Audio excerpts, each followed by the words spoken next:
We have a major New York Jets draft update as the New York Jets have been linked to star college player Mason Graham, while the New York Jets front office, or what's left of it right now, takes a look at many different prospects. Some may be bigger names than others. Mason Graham, obviously a champion, someone linked to the New York Jets, as Connor Hughes, Jets insider from SNY, was asked about him, and we're going to break it all down. What's up, guys? Welcome back to Jets Digest. It's Chris and Matt here. And if you guys like the content, make sure to subscribe. It helps us out a lot. And if we keep pushing the graph farther along, Matt won't have to duck anymore, so that would help out too. But the Jets were linked to none other than Mason Graham, star defensive tackle out of Michigan. Now, Graham is someone who's most likely going to go in the top 10 of the NBA draft. Yes, the NBA draft, along with the NFL draft.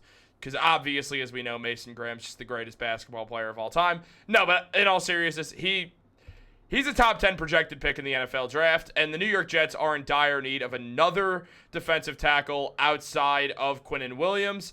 And Connor Hughes was asked about the possibility of drafting him and if fans were wrong to want Graham. And taking a look at Hughes' response, he said there's a lot at play for the Jets, excluding the caliber of a player worthy of a top 10 selection. You can make the argument for the Jets to go receiver, tight end, right tackle, defensive tackle, cornerback, and safety. Again, not saying there's a safety or a tight end who should go at 7, but those are positions of need. Now, Matt is our resident draft guru, so we will ask him on the safety and tight end thing in 1 second. But also, as Hughes mentioned, he thinks the interior defensive line is a spot that he'd go with for a top 10 pick, or isn't a spot that he'd go with for the top 10 pick. That's legitimately just him saying that, though. He thinks if you can find good players there in the middle rounds or in free agency, you should do that. If Shadur Sanders, Cam Ward, Abdul Carter, and Travis Hunter go before the Jets pick, that means one of the receivers of... Matt, want to sub in here? Tetaroa. Just call him T-Mac. So for T-Mac... or Luther Burden, corner Will Johnson, or tackle Will Campbell will be there, who are all above Graham on the board. Now, Matt, a few things here. One, as you are our draft guru, I just have to straight up ask you, do you like Mason Graham as a guy for the New York Jets at 7th overall? I'm just going to leave it at that, but also other question, do you agree? I know you're very anti-pick a safety in the top 10, but do you think there are safeties or tight ends that last that far, and do you think Connor Hughes is wrong there? So I'm going to answer the second question first because it's easier and faster to answer.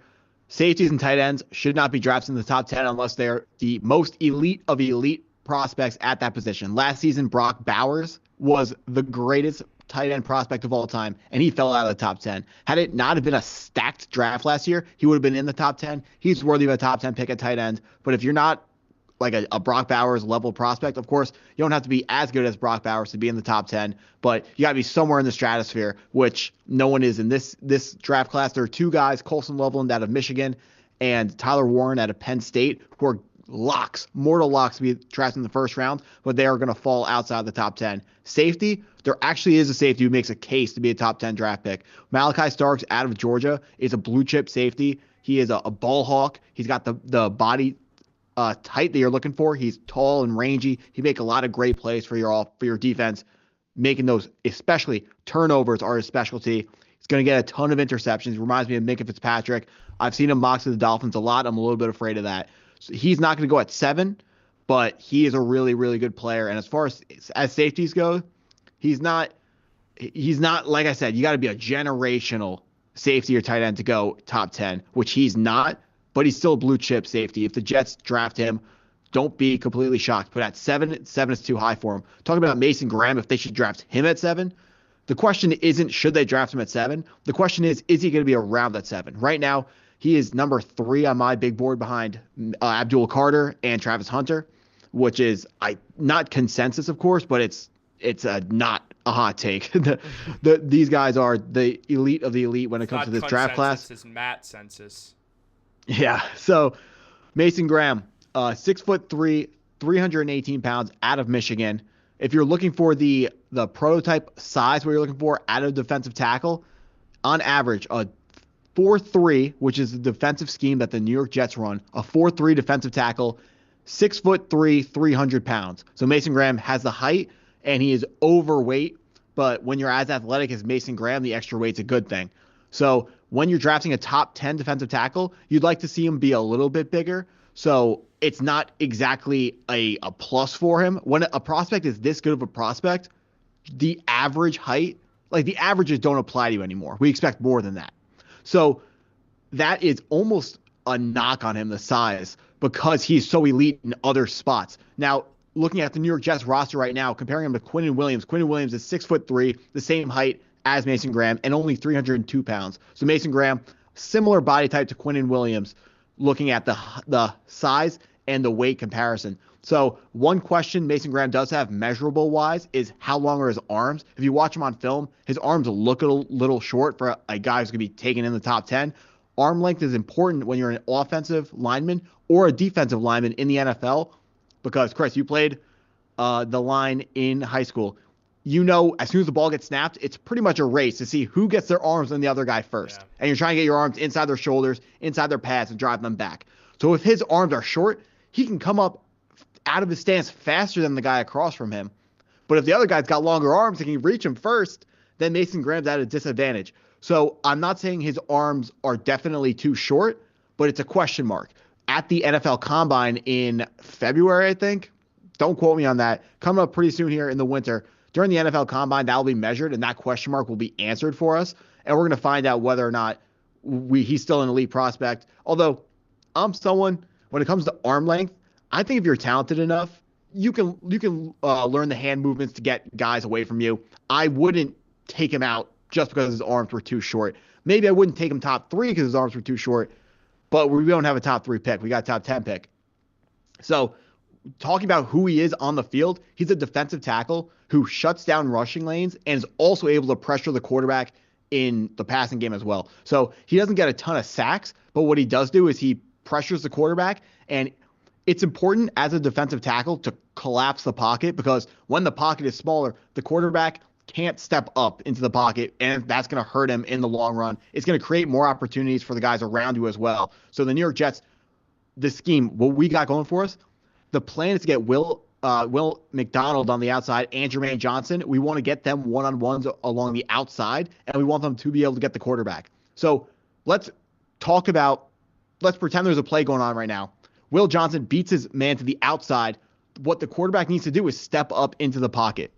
Now, the Jets, they got a guy to stop you from doing that. They got Quinnen Williams, but Quinnen Williams is doubled. But hey, the quarterback can't step up now because Mason Graham has pushed the right guard into the quarterback's lap, and he's got nowhere to go. Will McDonald gets the sack. That's the type of stuff we're looking for. Also, when it comes to the pass rush, he has this crazy swim move that he uses a lot that helps him get offensive linemen's arms off of him, and it's really exciting to watch. This guy is someone who, at all times, he is a danger to make a play, even as a defensive tackle, which is crazy. So in the run game, he's really smart, and he's really good at collapsing rushing lanes and just knowing where he needs to be to make the correct run fit. A run fit is pretty much the defense's plan. Every linebacker and lineman has a gap on the offense to pretty much stop and close should the running back try to run through them. Mason Graham's gaps are usually always closed. And what's crazy is, or what's kind of funny is watching his film before when we were making this video, I noticed whenever he got his hands on someone, they just always went down, and he was able to fling guys down from crazy angles and stuff. And I was like, he looks kind of like a wrestler. So I went online and looked up Mason Graham wrestling and found out he was a 2-time Trinity League heavyweight champion. So in high school in California, the Trinity League is just the league that his Servite High School was a part of. They're also Modern Day is in that high school is in that group. If you haven't heard of Modern Day in the NFL terms, they got Bryce Young, Amon-Ra St. Brown, Matt Leinart. So they have elite athletes at that school. So the fact that he was a 2-time heavyweight champion, that's just another part of his game that he's really, really good at. He's got the wrestling background. It shows in his game. The physicality is there. He's a really, really good player. And I think Jets fans should be absolutely thrilled if we're able to draft him at 7.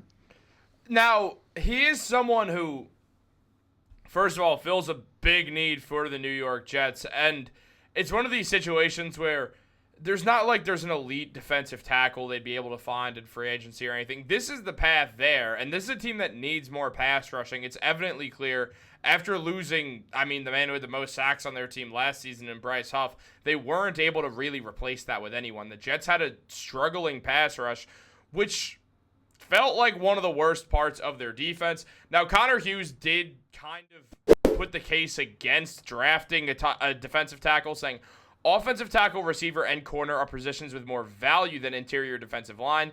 The Jets need a tackle and a corner if they don't re-sign Morgan Moses and DJ Reed. DJ Reed obviously is gone. He's not coming back. They'll need a receiver if they move on from Allen Lazard and Devontae Adams. Graham would slide in perfectly on that defensive line, but the Jets might be better off with a McMillan, Johnson, or Campbell and a free agent interior defensive lineman than the reverse. I mean, there's a lot of free agent cornerbacks. There always is, because it's a position where three of them play on the field at once. Obviously, there's a good amount of reserves and stuff. So there's going to be a lot of cornerbacks available. A while back, I want to say week 2, maybe even week 1 of the season, maybe even a little before that, right when we started the channel, one of the first videos we did was linking the Jets all the way back when to Diamador Lenore, who I believe is still a free agent. If I'm not mistaken, I don't think he signed an extension with San Francisco. So he's someone who did play slot corner, so the Jets would have to, unless I'm wrong here, he played slot corner, right? I think so. Okay, yeah. I think he played both, actually. Okay, so he could do either. So he obviously is someone I could see the Jets targeting. He's still 25 years old. That would be an interesting move there if they don't want to draft a corner. I also like the idea of the Jets taking Will Johnson as a corner, and it would make sense as well. We've both been adamant they need to go defense, but to hear you, who, as I've said, you're a draft guy, and you have him third in a stacked up defensive draft class. Obviously, the two guys ahead of him, Travis Hunter, who certainly is going to play cornerback, maybe wide receiver as well. In the NFL. He can come out and play whatever he wants. He would be the number 1 receiver in the draft as well if he said he was a pure wide receiver. Got you. And then obviously Abdul Carter being a defender as well. It's a stacked up defensive draft class. The fact is, if the Jets are able to get Graham, it feels like a win for them. Is there a defensive position that you would go with before defensive tackle? For me, I would definitely just lean best player available on defense. Is there a way that you feel differently? So I'm going to give you the answer that anyone that follows the NFL draft really closely is going to give you. The most important defensive position is defensive end. Mm-hmm. They're the guys that make the big money. They get drafted first overall if their tape warrants it. That's the most important position on the defense. But talked about it. I'm 23 and I was a defensive end. I'm still draft eligible, I think. Well, unfortunately you're still too small. You're too small in high school, apparently at 6'5". But shout out to Chris Williams and Nevessa. Yeah, the Jets. We talked about it in a different video. The New York Jets are not going to be able to pick what position they want to go with. Yeah. They're going to get. I'm not going to say stuck because it's a good spot to be. They're going to be in a position to take a pick from the elite group of guys. They're not going to have to go to the second tier of players at any position unless they want to really address a position for some reason, which we preach best player available. Really don't think drafting another player because he plays a different position is a smart move. If the top guy in the draft, like the guy who's going to be the highest ranked player might be Ashton Genty, because he's going to be like around 7 for me. He might be Ashton Genty, but we can't take him because he plays running back, and running back is the least important position on the football field. But you're talking about cornerbacks. We are about to pay Sauce Gardner a ton of money. We're already paying Michael Carter Jr. Is he the highest paid? He's the highest paid nickel corner, right? Yeah. Over Taron Johnson? Okay. Because I was forgetting who got paid first, but whoever got paid second was the highest paid, Michael Carter. So we could, rolling into next season, we could have the highest paid outside corner and the highest paid nickel corner. So that means the New York Jets are not going to be able to target a cornerback in free agency. They're not going to have enough money. So they would have to then maybe it's a deep cornerback class this year. So they could go the second, third round, get a really good corner as well. So that's an option depending if Will Johnson doesn't fall. If Mason Graham goes earlier, they could take Will Johnson, also a Michigan guy, also an elite prospect. That would fill the cornerback need. We would have the greatest cornerback room of all time. That could be a ton of fun. But Connor Hughes was talking about how interior defensive linemen, but they might not be what the New York Jets want to address, and I agree with him. I think Mason Graham is a luxury pick. Investing 2 top 10 picks into your defensive tackles and the salary cap that we invested into Quinnen Williams, into just 2 players at defensive tackle, for me, that's too much. We saw 2 years ago, we picked it up Al Woods, Quentin Jefferson, and some other just big bodies to play with Quinnen Williams, and it worked really well. My goal, if I was the GM, I would go out and do the same thing again. Quinnen Williams, elite in the pass game and the run game. He just needs, we got the pass rushers on the outside. The problem is the run defense. So we need some big boys, some big run stuffers, beat defensive tackles to set up and help Quinnen Williams play defense on the defensive line. But the most important thing when it comes down to this draft, this video is getting a little long, so I'm not trying to go too long, but we just got to take the best player available. I cannot stress this enough. We are not going to be able to choose, barring something extremely unforeseen, or a trade up or trade down. The New York Jets are not going to be able to pick which position they want to address. They're going to get stuck taking an elite prospect. It's going to be the last elite prospects that the top 6 teams don't want. Fair. Well, guys, let us know down below. Are you Mason Graham fans? Who do you want to see the Jets pick at 7th overall? The draft slowly but surely creeping up on us. Before we know it, it is going to be draft season, but first we got free agency to handle, and we're going to be cranking out videos like there's no tomorrow. So make sure to subscribe, like this video, turn on post notifications. Have a great day, and go Jets!